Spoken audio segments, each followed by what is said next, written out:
Dalam situasi seperti ini, yang dirasakan oleh orang adalah orang nggak punya harapan, hopeless. Maka mau nggak mau pimpinan harus bisa memberikan secercah harapan. Contoh kisah yang sangat menarik tentang penyelamatan 12 anak sepak bola yang terkurung di dalam gua yang ada di Thailand waktu itu. Total ada 13 orang yang harus diselamatkan. Jadi bersama dengan pelatih yang namanya si Eka Pol Chantawong, biasa dipanggil Ake. Jadi ceritanya hari itu hari yang sial banget, pertandingan nggak jadi, ya udahlah jalan-jalan. Kemudian akhirnya mereka masuk ke dalam sebuah gua yang dalam kondisi kering sebenarnya guanya itu nggak apa-apa. Sialnya mereka masuk agak dalam. Dan lebih sialnya lagi kemudian terjadilah hujan dan banjir yang membuat mereka akhirnya kemudian terkurung dan nggak bisa lari kemana-mana. Dan ternyata mereka harus 9 hari terkurung di situ. Untungnya adalah hari itu ada salah satu yang ulang tahun. Jadi sempat ada sedikit persediaan makanan. Tapi kan nggak bisa untuk 9 hari. Justru disinilah peran si pelatihnya yang namanya Ake itu. Jadi mereka cerita selama 9 hari itu, apa yang mereka lakukan adalah mereka diajak untuk bernyanyi-nyanyi, tetap bersemangat, membagi ransum makanan, kemudian latihan supaya energi nggak terlalu banyak keluar dengan cara bermeditasi, karena kan kadang-kadang oksigen menipis. Dan itu membuat mereka akhirnya bertahan selama 9 hari, sampai akhirnya kemudian diselamatkan. Orang tua itu berpikir, dalam hati mungkin jengkel juga. Tapi mereka bersyukur bahwa si pelatihnya itu bisa membimbing anak-anak ini sehingga akhirnya bisa selamat. Ini menjadi contoh yang penting pada saat ketika kondisi krisis. Bagaimana si pemimpin itu tetap memberikan harapan. Atau yang kedua, helpless. Helpless itu kan udah merasa, udahlah percuma lah apa yang mau kita lakukan dalam situasi ini.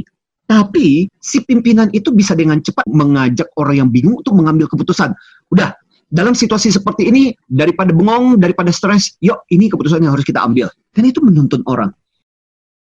Atau yang ketiga, helpless, merasa paling nggak beruntung, merasa sial banget. Si pemimpin yang baik akan bisa mengarahkan energi, sudah, stop menyalahkan, stop menganggap ini sebagai sebuah kesialan situasi dan sebagainya, fokuskan pada energi-energi dan emosi yang positif. Nah, kalau pemimpinnya sendiri tidak bisa memberikan harapan, pemimpinnya sendiri merasa tidak berdaya, tidak bisa memutuskan, dan pemimpinnya sendiri tiap hari menyalahkan, apa yang terjadi? Pemimpinnya aja seperti itu, bagaimana dengan buahnya?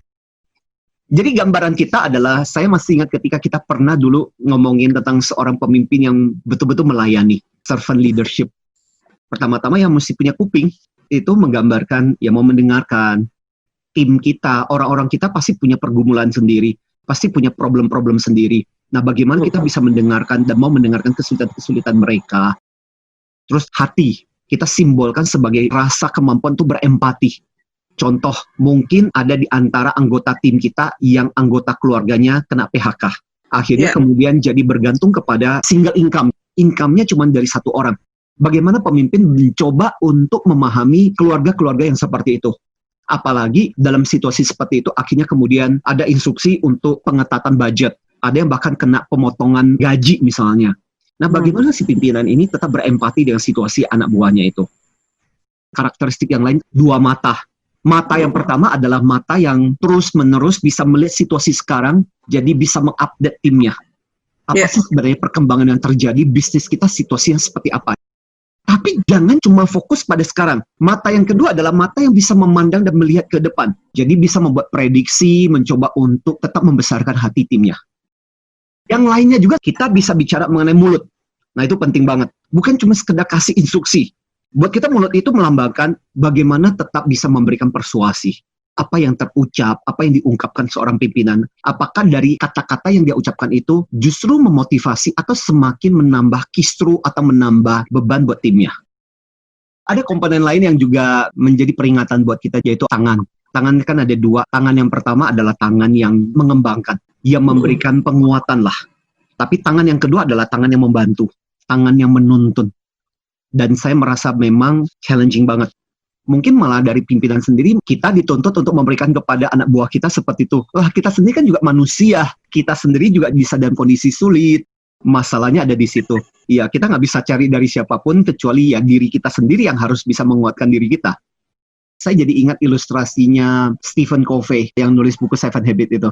Dia bilang mengenai ujung lain dari tongkat. Jadi ketika kita mengangkat satu tongkat, ujung yang lain akan terangkat. Nah, ketika kita mau nyamannya, ada pangkat, ada gaji, dapat fasilitas lebih bagus. Di bagian ujungnya lagi juga ada konsekuensinya. Nah, konsekuensinya salah satunya apa? Yaitu dalam situasi krisis kayak begini, orang akan melihat kepada diri Anda dan kemudian mengatakan, Bapak, Ibu kan udah digaji dengan ini. Masa Bapak dan Ibu tidak bisa memberikan solusi buat kita? Nah, repotnya itu di situ. Kita nggak bisa harapin dari siapa-siapa, ya kita sendiri harus jadi motivator buat diri kita. Jadi kalau disimpulkan itu, kita menyebutnya 6D. Pertama-tama adalah sebagai pemimpin, kita mesti decide. Harus cepat ambil keputusan. Nggak boleh bertele-tele, nggak boleh berlama-lama. D yang kedua adalah direct. Dalam situasi panik, dalam situasi krisis, biasanya itu kan tercerai-berai. Orang bingung.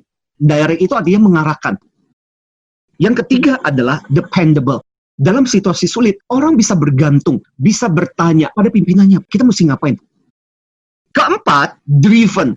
Seperti kayak supir, dia harus tetap punya energi, dia harus punya semangat. Ibaratnya kayak penabuh genderang, ayo dong, semangat dong, semangat dong, semangat. Dan itu membuat akhirnya tim yang loyal pun akhirnya jadi ikut terseret-seret. Gimana lu bisa mengharapkan anak buah lu tetap dalam posisi punya konsentrasi, punya energi yang bagus kalau diri lu udah loyal?